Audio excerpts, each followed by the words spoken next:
2001 চনৰ লোকপিয়ল ভিত্তিত অসমত সমষ্টি পুনৰ নিৰ্ধাৰণৰ প্ৰথমখন খচৰা তালিকা নিৰ্বাচন আয়োগে ইতিমধ্যে প্ৰকাশ কৰিছে।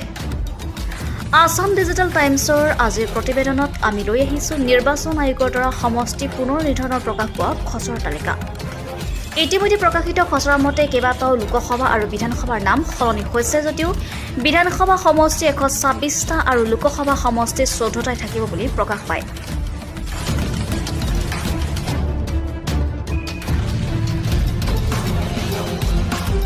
কিন্তু 126টা বিধানসভা সমষ্টিৰ ভিতৰত 22টা বিধানসভা সমষ্টিৰ নাম নতুনকৈ নামাকৰণ কৰাৰ লগতে 3খন লোকসভা সমষ্টিৰ নাম সলনি হৈছে।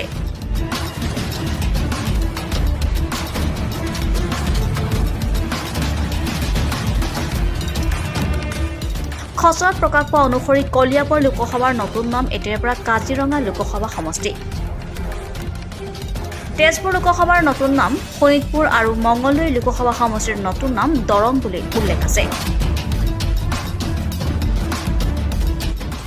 নিৰ্বাচন আয়োগে প্ৰকাশিত কৰা তালিকাত বিধানসভাত 9টা এছচিৰ বাবে আৰু 19টা এছটিৰ বাবে বিধানসভাৰ আসন সংৰক্ষিত বুলিও খচৰাত প্ৰকাশ পায়।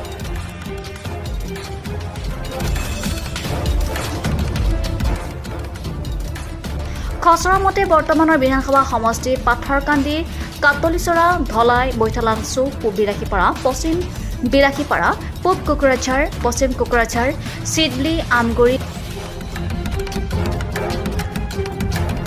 উত্তৰ অভয়াপুৰী, দক্ষিণ অভয়াপুৰী, জনিয়া, সৰভোগ, পাটাচাৰ কোচি, বাগবৰ, সৰুক্ষেত্ৰী, ছয়গাঁও, ঢিং, পূব গুৱাহাটী, পশ্চিম গুৱাহাটী, ধৰ্মপুৰ, বৰ্মা, চাপাগুৰি, পনেৰী, কলাইগাঁও, লাহোৱাল, যমুনামুখ আৰু থাউৰা বিধানসভা সমষ্টিৰ নাম বিলুপ্তি হৈছে আৰু এই সমষ্টিসমূহৰ বিপৰীতে 22টা নতুন নামেৰে বিধানসভা সমষ্টিৰ নাম নামাকৰণ কৰা হৈছে।